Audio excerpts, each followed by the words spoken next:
morning, brothers and sisters. Good morning. It's really great to see you all here. It's just like such a wonderful spirit in this community here at Bridgeport. And this is my first time even attending one of your services. And already I can feel just like there's so much love and so much warmth here. And so I really want to thank you guys so much for your generosity in allowing me to be here and to speak and just to be with all of you. So, as Lena said, I'm the assistant pastor of the West Rock Family Church. I'm 24 years old, and I'm married, blessed to a very beautiful, wonderful woman. She's right over there. Her name's Jessica. Give her a round of applause.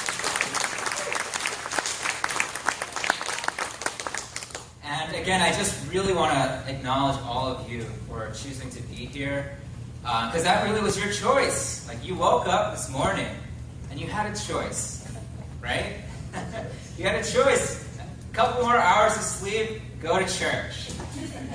And you guys chose church. So give yourselves a round of applause.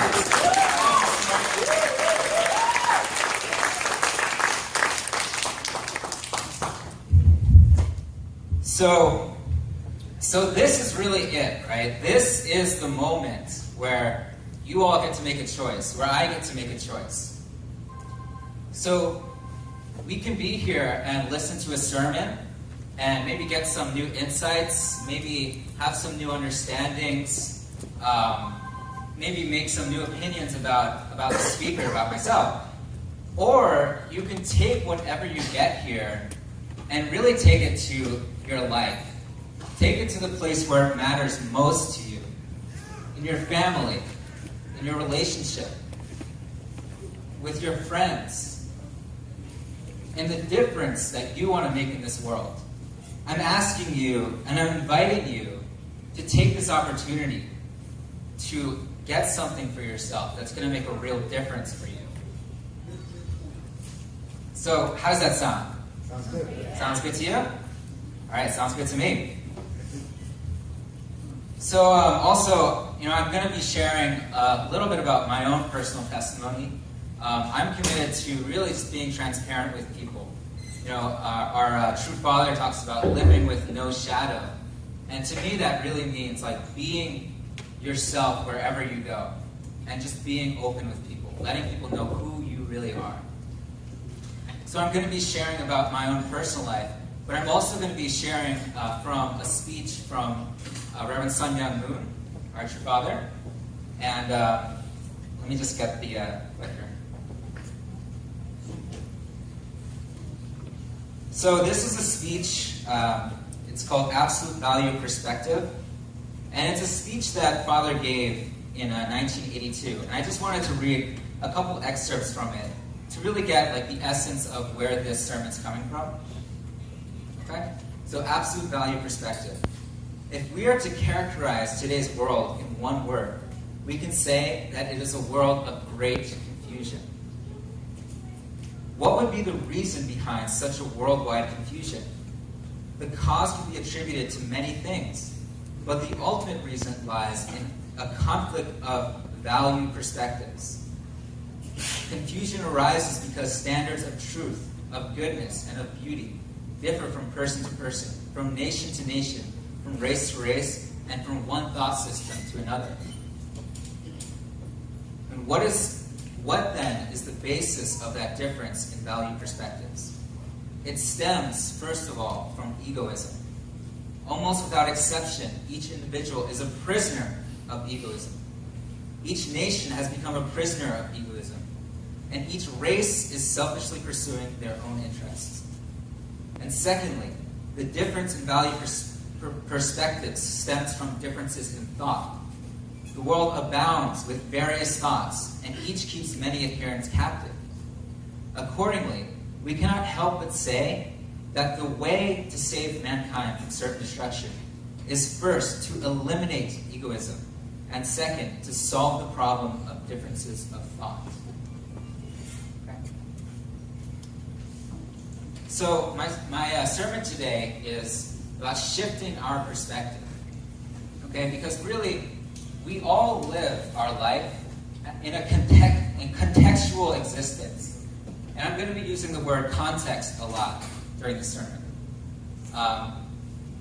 So what I mean by contextual existence is that the way the world looks to us, the way that the world occurs for us, our relationships, the way that somebody else occurs for us, only occurs that way because it's in a context. Okay? So there's a context, and then there's the content. There are choices, there are actions that we make in our life. There are events that happen in life. That's the content of our life. But all of that is happening within a context. And it's that context that's really decisive in how the world shows up for us. So, I want to give a little example, like looking more into what I mean by context. So, can I have a volunteer to read this? First off. A newspaper is better than a magazine. A seashore is a better place than a street. At first, it is better to run than to walk. You may have to try several times, take some skill, but it's easy to learn. Even young children can enjoy it. When successful, complications are minimal. Birds seldom get too close. Rain, however, soaks in very fast. Too many people doing the same thing can also cause problems. One needs a lot of room. If there are no complications, it can be very peaceful. A rock will serve as an anchor. If things break loose from it, however, you will not get a second chance. All right. So who knows what this is talking about? Anybody? Context. Yeah. I would say it's about context. It's about what do you remember from that. But what is it talking about? Like, do you know what it's describing? I mean, what's the content? Yeah. What is this talking? What is it describing? Lots of little things. It seems like it's just a lot of random words strung together, right? A lot of random sentences strung together. You don't really get it, right? And even like in such a intelligent community such as Bridgeport, right where the university is, it's not easy. You guys are smart people. It's not easy to get what this is, and I don't expect you to. Can you read it again? Height. A newspaper is better than a magazine. A seashore is a better place than the street. At first, it is better to run than to walk. You may have to try several times. It takes some skill, but it's easy to learn. Even young children can. One successful, complications are minimal. Birds seldom get too close. Rain, however, soaks in very fast. Too many people doing the same thing can also cause problems. One needs a lot of room. If there are no complications, it can be very peaceful. A rock will serve as an anchor. If things break loose from it, however, you will not get a second chance. Thank you. Give a round of applause. All right, so you guys get it now, right? It all makes sense now. Like it was so confusing, and now all of a sudden you have a vivid image of a kite. Maybe you have a memory in your mind of when you flew a kite, of your childhood, right? Everything comes alive because of the context. And we live in all sorts of contexts in our life. We're living in a historical context of our period, of our time period. We're living in a cultural context in America. We're living in a providential context, right?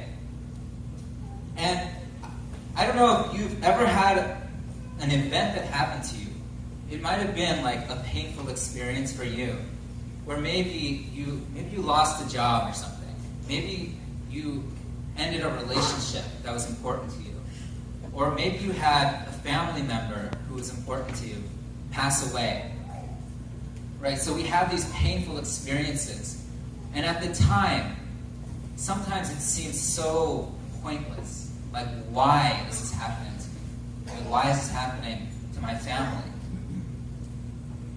And it's not until we get to look back at it in the future, when we look back at our life, we start to see the purpose. We start to see it in context of our life. And it starts to come to an understanding of why did I have to go through this in my life? And, we can see that sometimes those painful experiences that we go through are the experiences that are needed so that we can become who we really are meant to become. so that we can grow from them.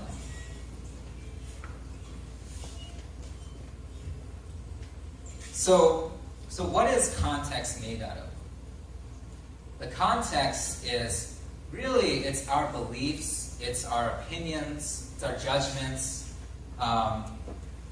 it's our thoughts about something. It's really made of our perspective about something and how we're seeing a certain situation, our point of view. That's what creates the context for our life, for the way something occurs for us. And we're creating opinions at each and every moment. Right? Opinions about everything. You've got opinions about politics, about the way America is going right now. You have opinions about the city that you're living in. You have opinions about the people who are sitting right next to you, right? And even each and every word that I'm speaking right now, you're forming an opinion about it. Your opinion might sound like, oh yeah, that's true. Or it might sound like, I don't agree with that. Or maybe it's like, hey, he's reading my mind right.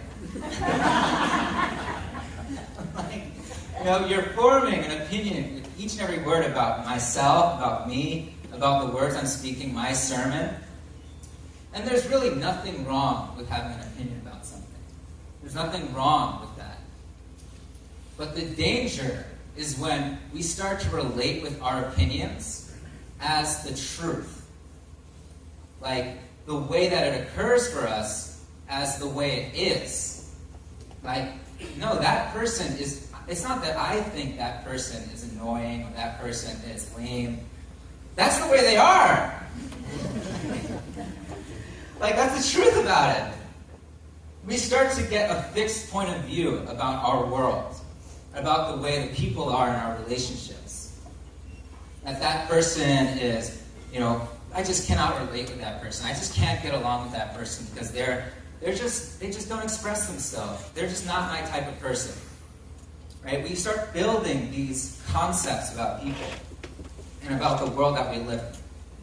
And it's very dangerous when we get into a fixed point of view. And we can look back at history and see what has come out of this. We talk about the standard of goodness changing over time. True Father talks about this. And throughout history, the standard of goodness has changed, has we could say elevated, right? So when when the Ten Commandments first came out, it's like, okay, this is the new standard of goodness. You're not to kill people. You don't steal from people. You don't cheat on people. It's like, that's a new standard of goodness. People are like, whoa, okay. I didn't know that wasn't a good thing. Okay, I'll stop. I won't do that anymore. And that was a new standard of goodness. And then Jesus came along. And he said, it's more than that. We're not just not supposed to kill each other. It's not that we're not supposed to steal from each other. We're actually supposed to love each other. And people are like, wait, what? Like that's a new concept for some people. Like especially this whole loving your enemy thing. Like what's this guy talking about? We all know you're supposed to beat on your enemies. We all know you're supposed to stone your enemies. That's the way we do things around here. So Jesus came, and he's like a revolutionary thinker, actually. Like he was such a revolutionary thinker to say that you can love your enemy. You can love your brother and sister, no matter what happens. He was like a rebel of his time. Like if you want to be a rebel, be like Jesus. Like that's a good rebel to follow. And what happened though? The Pharisees and the Sadducees, the Israelites, they had a fixed point of view. They had their opinion as the truth, that their standard of goodness was the truth about it, rather than the truth at a certain historical period. That was the goodness in that context. But when Jesus came, when the Messiah comes, a new standard of goodness will come. They didn't get that. And they were so fixated on being right about it. Like, this guy, Jesus, he is doing miracles on the Sabbath. He's healing people. And he's calling himself the Son of God. Like, what? This guy is crazy. Like, that was the opinion that the Israelites had of Jesus at the time. And we all know that led to the crucifixion of the Son of God. So we can really see how dangerous it is to have a fixed point of view, how dangerous it is not to be open to another perspective. And in the divine principle, we call this the failure to see through God's perspective, right? It's the fallen nature.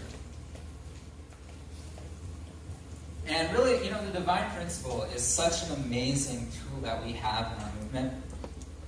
Because for thousands of years, we've had the Bible, we've had the content of these stories, these parables about morality and what's good and what's wrong.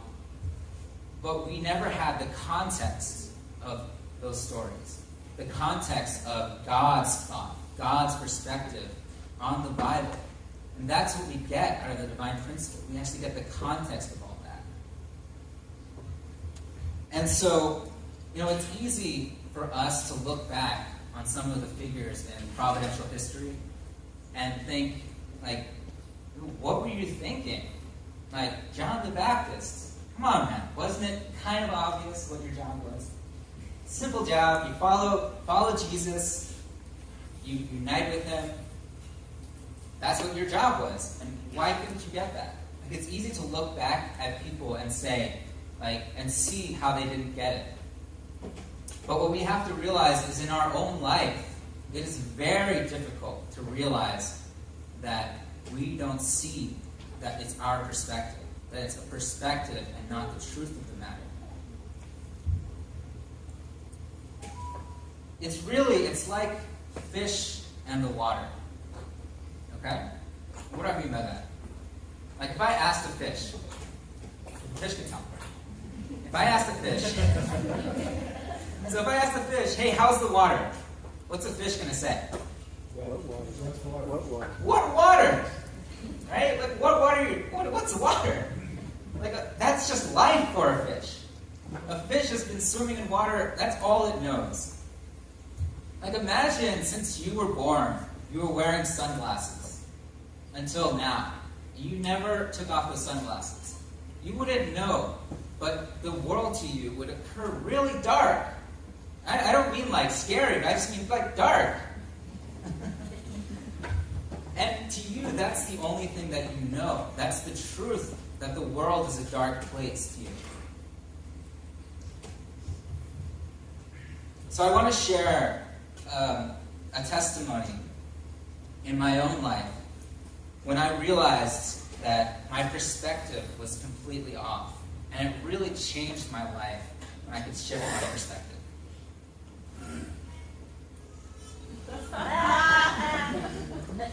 Okay, so a little bit about my past. I actually found my faith. I discovered my faith relatively recently, I'd say, when I was around 20. And I'm 24 right now. And so for about 2 years before I found my faith, I was pretty much, you could say, living an ordinary life. I had a girlfriend. I occasionally smoked. I occasionally drank with my friends. You could say it was an ordinary life in today's standard, right? And okay, so I'm 19 years old, and I'm at a movie theater with my friends, and I'm about to see this movie, and then I get a text from my dad, and it says, "Come home now." And I'm thinking, I'm about to see a movie, I'll come home in a few hours. So I text him that. And then I get a text back, and it's in capital letters this time. "Come home now!" I'm like, okay, maybe this is serious. So I drive home, and I get in my house, I'm walking up the stairs, and then I see it. I see my whole family. They're sitting around the couches. And they all look upset. My sister's crying. And I'm thinking, what's going on here? And then I look and I see what's on the coffee table. And it's my stash of alcohol that I was hiding in my room. And I'm thinking to myself, my life is over! And I don't know if you guys, there used to be a show, I'm not sure if it's still on, called Intervention. Well, you know what an intervention is? It was kind of like that. I sat down, everybody said what they needed to say in my family to me. You know, how they were disappointed, they were really shocked about it. And you know, I was just sitting there in shock. And then my dad says his say. And then he goes, Justin, you have to go to Champion for 40 days. And for those of you who don't know, Champion is like a place in our movement where we go for spiritual renewal. And then he says, and you're leaving in 3 days. And until then, you're grounded. No phone, no TV, no internet. And you're doing a 3-day fast. And I'm thinking, my dad is crazy. And eventually I say, you know, fine, I'll go. But in my head, I'm thinking, I am not going to Champion. And so the next day, I devise my master plan. And I steal the computer from where my parents hid it. I message my friend, and I tell him, I'm running away. I'm getting out of here. My parents are crazy. Can you come and pick up my luggage so that I can leave? And my friend agrees, and you know, I'm packing my luggage for Champion in my parents' eyes. And then my mom goes out to the grocery store. And I'm like, this is the perfect time. I message my friend, come now, let's do it. This is it. I put my luggage on the side of the road. I come back. And then my mom walks in. And she comes and she looks at me and she looks out the window. And she says, who is that guy putting your luggage in his trunk? And I look at her and I say, straight in her eyes, I look at her and I say, I don't know. And then I run for it. I make a run for it. And then I get on my bike. I don't know why I chose to take a bike. I got on my bike and I pedal as fast as I can. I'm going. And I'm like halfway to my friend's house. And I look behind me and I'm like, I'm home free. I did it. And then I hear the roaring of an engine. I look behind me and there's my mom going 65 on a 30-mile-an-hour street. And my brother's at the side of the window like this. Like ready to catch me. And I'm thinking to myself, oh my God, my mom's trying to kill me! She's gonna run me over! And eventually, you know, car, bicycle, they catch me. And they drag me back to the house, and I ended up scaring them so much that they said I didn't have to go to Champion at that moment. And I ended up going a year later. And you know, I really believe that it was the perfect time for me to go when I went, because it was during a time of crisis. And when I went to Champion, it completely changed my life. Like, I really got to understand who I was as a child of God, who I was as a member of this movement, as a child of true parents. And most of all, I realized how much my parents loved me. Because my context shifted for everything. It went from my parents are crazy to my parents are crazy about me. Like, my parents would go to any length so that I could know myself as a child of God. So that I could know myself as my true self. Someone who could live a life of faith. Somebody who can really, you know, get blessed someday and create a family of my own. That was the vision that my parents had for me that pushed them to act, in my mind, crazy. I realized that even if it meant that I was going to hate my parents for it, even if it meant me hating them, it did not matter to them. To them, the only thing that mattered was that I lived a life of faith. That I got to know myself as someone who's loved by God and true parents. And I'm so eternally grateful for my parents for that.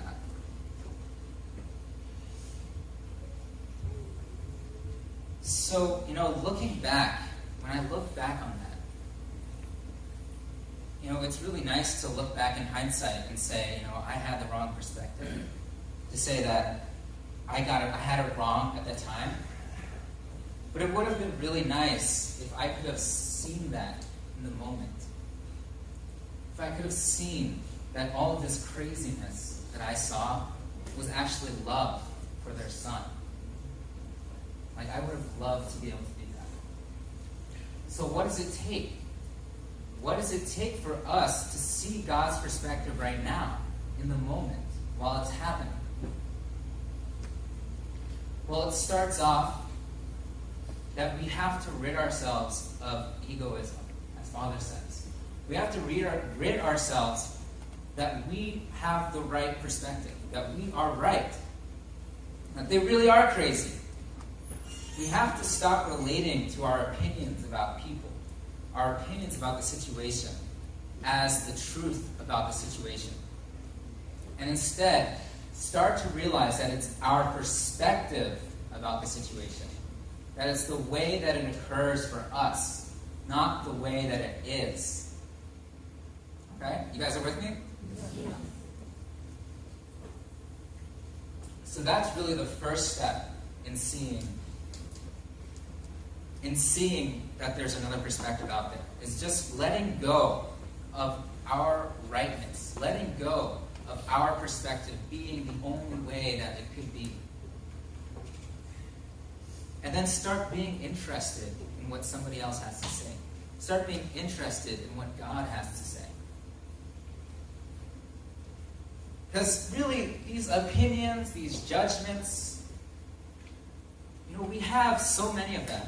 And there's one person that we have the most of these about. Can you guys guess who that is? God. It's yourself. You have so many judgments and opinions about yourself, about who you are, who you know yourself to be, that I'm shy. I just can't talk to people. I'm shy, I'm awkward, I'm weird. Or maybe it's like, I'm just not capable. I'm not capable of building a true family. I'm not capable of loving my spouse when they're upset with me, when they're angry with me. I'm not capable because I'm not the kind of person who could make enough money to do something like that. You have so many opinions about your capacity, about what's possible for you in your life. And you're constrained by them. You're a prisoner to your own perspective. So they're really not doing you so good. So why not give them up? I want to talk about the story about Moses a little bit. So Moses, he came from Egypt, and then he went to Midian, right? And he met with God. And what did God say to Moses? God looked at Moses and said, Moses, you're the one. You are going to free my people from captivity. You're going to be the one that's going to lead my people to the promised land. What did Moses say? He said, I can't, what, me? I can't speak. I got a stutter. Are you crazy? Who is going to listen to me? I'm not capable of leading people. I've never done that before. Are you sure, God? And God had to throw all of this magical evidence at Moses so that he finally believed him. Do you think God wanted to have to throw all this magical evidence at him to say, hey, I know you better than you know yourself. Who is your creator? Who gets to define who you are? Moses was trying to say, I'm not capable. God was trying to say, you are great. You are capable. And finally, Moses, after all of that, started to listen to God. And what did he do? He actually accomplished what God said he would accomplish. But here's the thing, that's a story. That's a story about something that happened in history. But that's so relevant to our lives right now. Because God is calling each and every one of us here to greatness. God is calling each and every one of us here to leadership, to messiahship. Right?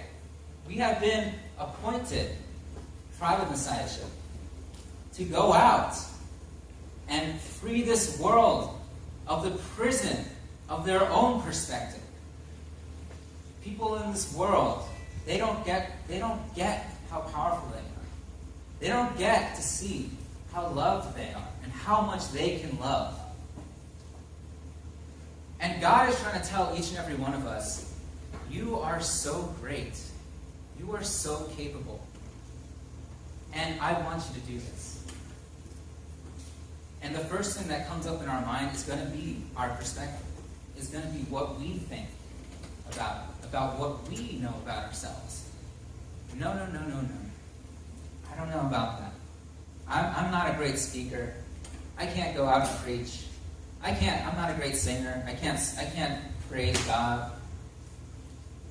I don't know how to do that. Or maybe it's like, I'm not in a position to do that. I'm not a pastor. I'm not a leader in our movement. What is the conversation that you're having with yourself about your incapability of that?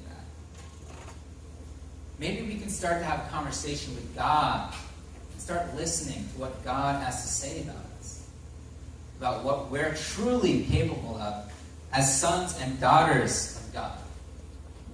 If we are created in His image, everything is possible. Anything is possible for us. We can do amazing things with God. When I was, just a little background about how I actually got to be here in Bridgeport. I actually offered to come. I wasn't invited here. I asked Heather one day, I wanted to give a sermon in your community in Bridgeport. And let me tell you, that did not come out of me looking at my perspective. In my little head, in my mind, it's saying to me, Justin, are you crazy? You want to go to a community where you don't know a lot of people there? I know a few people, but you don't know a lot of people. You don't know what they're like. You can get eaten alive there. It's also saying, what if you mess up? What if you screw up? You're going to leave a terrible impression on everybody.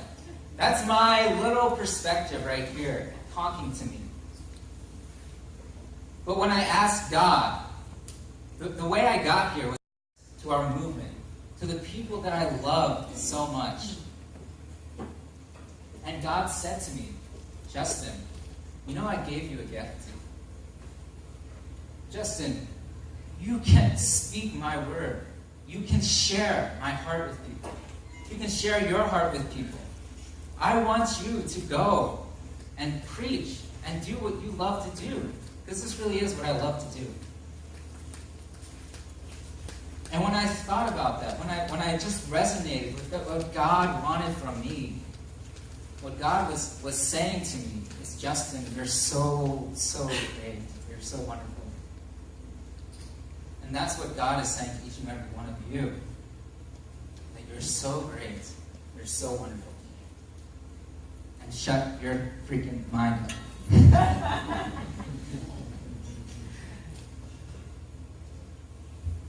So, we have to just let go that our perspective is the truth. And then be interested in another's perspective. Like, actually ask the question. Like, what do you want from me? What do you see in me? Like, be curious in what God has in store for you. The way that True Father discovered everything that he discovered is he asked. He was curious with God. at God, why did you create? Why did you create us? God, why is the world the way it is right now? He asked the question to see, what does God have to say about it? But we're not asking enough. You know, how many people have asked God in this world? How many people have asked God, God, what's it like for you right now? What is your experience of this world? You know, we talk to God and we say, God, I need this, God, I need that, please bless this person, please bless this person. How many times do we actually ask, God, what are you going through right now? Like imagine I actually asked my parents that when I was going through all of that. Imagine I asked them, you know, what are you guys going through right now? What's this like for you, seeing me like this? Not once did I ask that question. Not once was I interested in what they had to say about that. So we have to get interested. Because what's on the other side of that is God's love. It's God telling us, each and every one of us, that I gave you a gift. That I want you to prosper. I want you to be happy. So, that's our choice. That's the choice you get to make. You either get to be right, you get to be right about the way things are for you, right about who you are, right about who your spouse is, or you can listen to what God has to say to you. You can listen to what God's word in the matter is. So that's what I'm going to leave you guys with. I'm leaving you guys with the choice. I'm not going to force you to do anything. But with that choice, if you choose to be interested, if you choose to be curious about what God has in store for you, the next question could be, what should I do now? What action are you going to take out of this? Who are you going to now express your love to? Who are you now going to be curious with?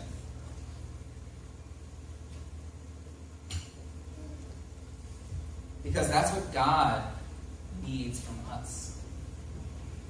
We might need a lot of things from God, but that's what God needs from us. So, brothers and sisters, this is it. You don't get any other life with this. You don't get any other moment than this. You only have the present. So you can choose to be stuck in your prison, or you can choose to be free. So what do you choose? Freedom. That doesn't sound like freedom. What do you choose? Freedom! Let's choose freedom. Let's choose love. Let's choose to be the people who God asked us to be, who God designed us to be. Can we do that? Yes.